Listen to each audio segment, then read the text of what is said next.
There is one very specific color that old Kabbalah teachers warned about for a very long time. A color they said should never take over your home.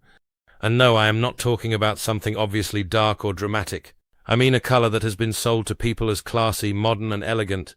A color sitting in millions of homes right now, quietly pushing against every blessing trying to come in. Before I tell you what that color is, I want to walk you through 7 powerful colors that Jewish mystical teaching connects with abundance, protection, family closeness, and real joy. This is not just home decor advice. This is about energy, about atmosphere, about what your space is saying when you are not speaking. Ancient teachers believed color carries frequency. Every shade around you sends out a signal. Your walls, your curtains, your art, your furniture. None of it is silent. It speaks to your emotions, to your thoughts, and according to Kabbalistic teaching, even to the spiritual world. You may think you are only picking paint because it looks nice, but on a deeper level, you may be inviting struggle, delay, heaviness, or lack, instead of peace, flow, and blessing. The Zohar teaches that colors connect to divine qualities, and when the wrong energy fills the place where you sleep, eat, pray, and raise your family, it can disturb the flow of abundance meant for your life. So right now, look around your space. Notice what surrounds you. Notice what feels alive and what feels flat. Stay with me, because by the end of this script, you will know which colors support your life and which one may be quietly working against it. Let us begin with white, because in Jewish tradition, white carries the energy of purity. It is not an accident that on Yom Kippur, the holiest day of the year, many people wear white as a sign of cleansing, return, and spiritual renewal. But white is not only about ritual, it is about possibility. It is the open page, the empty space where new blessings can land. Kabbalistic teaching connects white with the highest crown, the level of pure potential and direct openness to divine light. When you bring white into your home, especially near the entrance or close to a sacred area, you create a feeling of openness. The room can breathe, the spirit can breathe. It becomes easier for something new to begin. I once saw a woman whose whole life felt blocked. Work was stuck, relationships were frozen. Every effort seemed to hit a wall. Her home was full of dark furniture and heavy shades that made everything feel closed in. We brightened her main room with clean white, and within weeks new doors began to open in ways she did not expect. White has that effect. It clears old energy and makes space for fresh movement. It feels simple, but it is powerful. A white candle, white table linen, a white piece of art, a white vase near the front door. These things may look small, but used with intention they shift the room. They tell your mind and your soul that the past is not the final word. They say there is room for light, there is room for healing, there is room for miracles, and that shift matters more than most people realize. The next color is blue, and not just any blue, but that sacred deep sky blue, known in Hebrew tradition as techelet. This color appears again and again in the Torah, and was used in holy garments, especially in the fringes of prayer shawls. The sages taught that this shade points the eye upward. It resembles the sea resembles the sky, and the sky points toward divine glory. In other words, this color creates a bridge. It takes the mind from chaos to calm, from fear to trust. Blue carries the energy of faith, trust, and inner steadiness. When life becomes loud, when anxiety fills the room before you even speak, blue can change the emotional temperature. And today, even modern research shows that blue spaces can calm the nervous system and support clear thinking. That is why blue works so well in bedrooms, study spaces, and corners where serious conversations happen. I once worked with a family whose house felt like one long argument. Everyone was tense. Nobody felt heard. We made one small corner of the living room soft and blue, added comfortable chairs, and turned it into the place for real conversations. Slowly the tone changed. Voices softened, listening returned. The space itself seemed to ask for more wisdom and less reaction. That is what sacred blue does. It invites understanding. It opens mental space. It lowers emotional heat. If your home feels noisy even when no one is talking, if your mind will not settle, if decisions feel hard and heavy, blue can become an anchor. Not flashy, not loud, just steady. And sometimes steady is exactly what brings peace back into a home. Then comes gold, a color filled with meaning in Jewish history and spiritual symbolism. In the temple, gold was everywhere. in holy vessels, in sacred beauty, in objects meant to reflect honor and divine presence. Gold does not easily fade. It does not quickly lose its shine.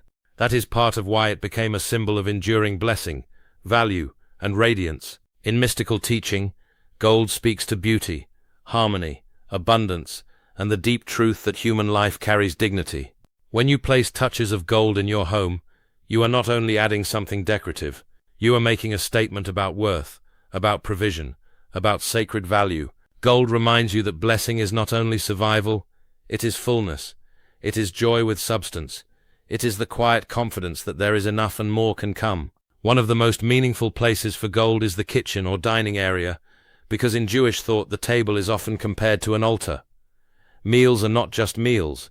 They are moments of gratitude, connection, and spiritual exchange. A simple gold tray, a gold bowl, a spoon with a warm golden tone. These small things can turn an ordinary corner into a signal of abundance. And yes, intention matters.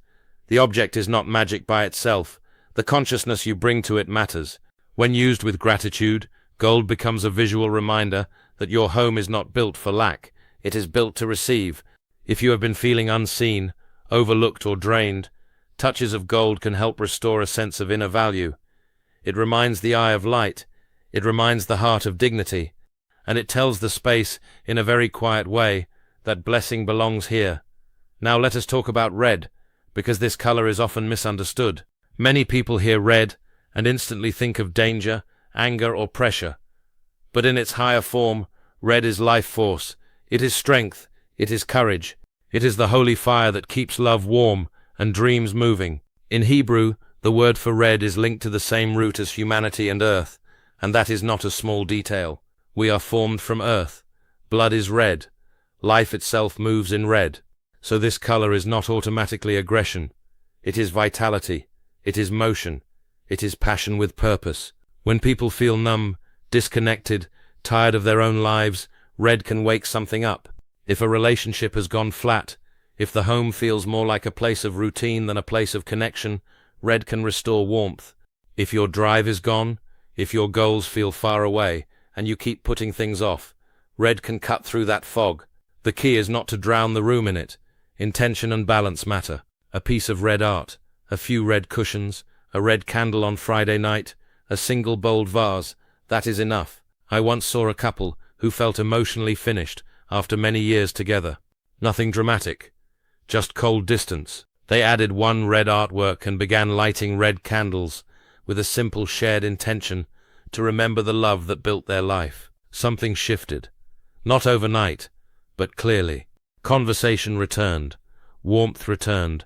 Hope returned. Red did not create a miracle out of nothing. It woke up what had gone quiet.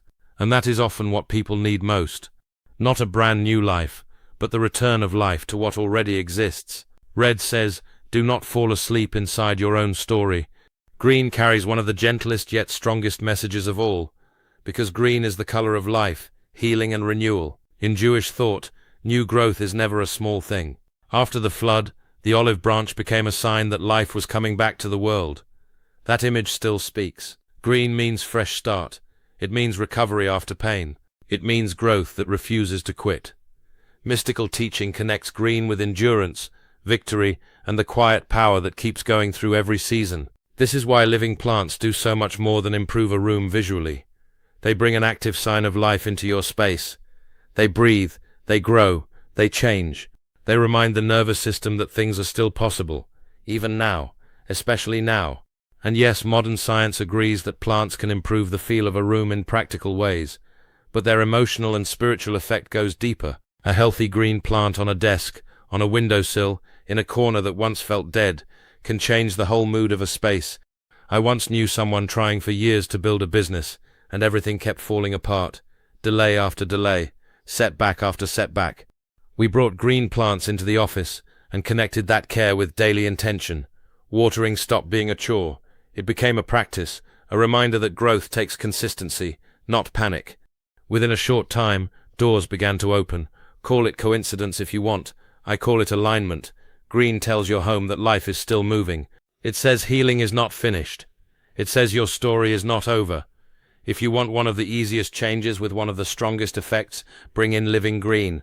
Let your home hold something alive. Let that life speak to you every day. Purple holds a different kind of power. It is the color of royalty, depth, sacred space, and the meeting point between the human and the holy. In ancient sacred settings, purple was rare and costly, used in holy places and linked with honor and spiritual significance. That makes sense, because purple sits between red and blue, between the fire of earthly life and the calm of heavenly connection. It carries both. In mystical understanding, purple resonates with kingship and the divine presence expressed in the physical world. In simple terms, purple helps create a room where prayer feels deeper, rest feels safer, and inner awareness becomes stronger. This is a beautiful color for a corner where you reflect, read sacred texts, pray, or sit in stillness. It can also work in a bedroom, when the goal is not just sleep, but peace.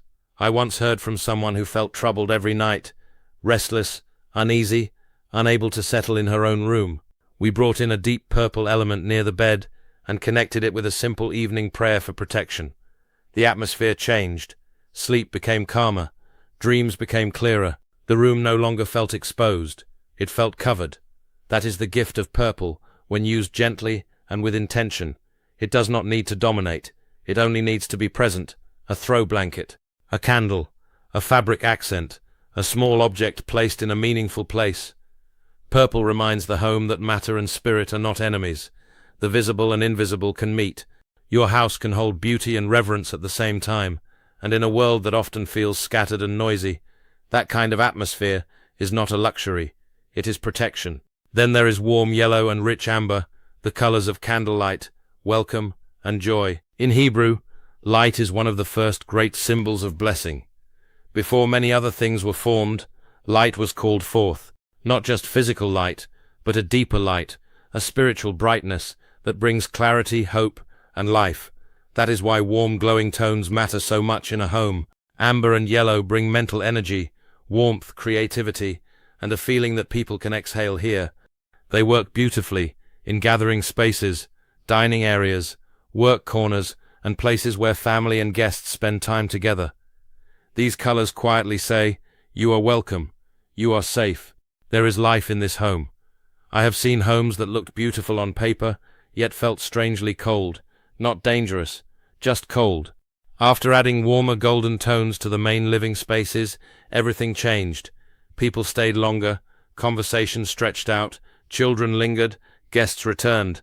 The home began to feel inhabited in a deeper way. This is also why it is wise not to let your home fall into total darkness at night. A small warm light matters. A lamp, a night light, a soft amber bulb, something gentle, something glowing. It is a subtle act, but it changes the feeling of the entire house. Light suggests presence. Light suggests protection. Light tells the room it has not been abandoned. If you want your home to feel more alive, more welcoming, more emotionally open, this is one of the simplest places to begin. Do not underestimate warm light. Some shifts begin with a single flame, a single lamp, a single corner that stops feeling cold and starts feeling human again. So now we have walked through 7 sacred colors: white for purity and fresh possibility, blue for wisdom, trust and calm, gold for abundance and value, red for passion, courage and life force, green for healing, growth and renewal, purple for spiritual depth and protection, warm yellow and amber for joy, light and connection. Each one supports life in a different way. Each one helps turn an ordinary house into something more than a place where people sleep and store their things. It becomes a living sanctuary, a small sacred space, a home that does not just hold furniture, but holds intention. And that brings us to the most important part of this teaching, so lean in and stay with me. Because there is one color that works against nearly everything I just described. Where white opens space, this color closes it. Where blue brings peace, this color can quietly invite tension. Where gold reflects abundance, this color can flatten that energy. Where red awakens passion, this color can slowly dim it. Where green supports growth, this color can encourage stillness of the worst kind. Not peace, but stagnation. It has been sold as stylish, polished, mature, and timeless. People are told it is neutral, safe, and sophisticated. But spiritually and emotionally, it often does the opposite. It can drain warmth from a room without you noticing at first. It can make everything look expensive while making life feel strangely heavy. And that is why this next part matters. Because if this color dominates your home, it may be affecting more than your design. It may be affecting your mood, your energy, your motivation, and even the atmosphere of your relationships. The color that ancient Kabbalistic thought would treat with extreme caution is dark gray. And before you panic, hear me out, because the issue is not one gray object here or there. The problem is when dark gray takes over. In mystical language, colors move on a line from light toward shadow. Pure light points to divine openness. Complete darkness can sometimes symbolize mystery or the deep unknown, but dark gray sits in a more difficult place. It is dim, it is foggy, it is neither clear light nor deep, strong darkness. It feels uncertain, muted, emotionally flat. In Jewish tradition, grief is often connected not so much with black as with ash, dust, and the faded gray of ruin and sorrow. Think about that image: ashes, burned remains, the aftermath of what once lived. That is not the energy you want filling the rooms where your family rests, eats, dreams, and begins each day. Over time, too much dark gray can soften your spark in the wrong way. It can lower the emotional temperature until a room stops feeling alive. It can make people less expressive, less hopeful, less inspired, and they may not even realize why. Modern design keeps promoting dark gray as chic and safe, but many homes dominated by it feel emotionally cold, financially strained, or strangely stuck. Not every time, of course, but often enough to notice. Your surroundings are always speaking to you, and if your walls, floors, couch, and fabrics all repeat the language of fog and shadow, that message enters your system day after day, slowly, quietly, but powerfully. Think about the temple for a moment, the ancient place where heaven and earth symbolically met. Would such a place be covered in dark, muted gray? No, it was full of gold, white, blue, purple, rich beauty, and visible life. That image matters because Jewish wisdom teaches that after the temple, the home itself carries sacred importance. The table becomes like an altar. The house becomes a small sanctuary. So when a home is filled with tones that resemble ash, dimness, and emotional withdrawal, it can set the whole atmosphere in the wrong direction. And yes, even from a practical point of view, dark gray often affects people more than they realize. Many report lower mood, less motivation, and a persistent heaviness in spaces where dark gray dominates. Not because the color is evil, but because it lacks warmth, clarity, and life. It can make the mind feel dull. It can flatten emotional resilience. You may be trying to build something beautiful in your life, but if your environment keeps sending out the signal of emotional overcast, you are moving against a current every single day. The good news is, this can be changed. If your home already has dark gray and you cannot replace it right away, do not worry. You can counter it. Bring in bold living color. Add bright art, not more gray art, but color with warmth and movement. Use red, gold, blue, green, and amber in simple, strong touches. Bring in living plants. They matter a lot in gray spaces. Fill the room with warm light. Never leave a gray room sitting in dimness. Dim gray becomes heavier than most people expect. Light interrupts that. Life interrupts that. Intention interrupts that. And once the pattern breaks, the space begins to breathe again. If you want a simple way to shift the energy, stand in the center of that room and speak with intention. Acknowledge that the space no longer reflects what you want for your life. Call in light, call in color, call in blessing, then act within the next 72 hours. That part is important. Buy one colorful piece of art, bring home one healthy green plant, place a warm lamp in the corner that always feels dull. Light a candle each evening for a week. Change one pillow, add one blue throw, set one gold object in the kitchen. Small actions count because action breaks the spell of passivity. Intention by itself inspires. Intention joined to action transforms. And if you are planning to repaint or refresh your home, choose shades that feel alive while still calm. Soft cream, warm beige, gentle green, quiet blue, warm stone with light in it. Colors that support life instead of muting it. Your home is not a corporate waiting room. It is not a lobby built for distance and transaction. It is where your soul lands at the end of the day. It is where your children learn the emotional weather of life. It is where your relationships either warm up or cool down. So treat it with care. Everything in creation carries energy. The old Kabbalists were paying attention to that reality. They understood that physical things carry spiritual effect, and that color is one of the simplest ways to shape a field of feeling in a home. So if this message is landing with you, do not just nod and move on. Look around. Pick one change you can make today, not someday, today, because this is where things begin to shift. And that is the deeper truth here. You are not just decorating. You are choosing what kind of atmosphere will greet you every morning and hold you every night. You are shaping the field your family lives inside.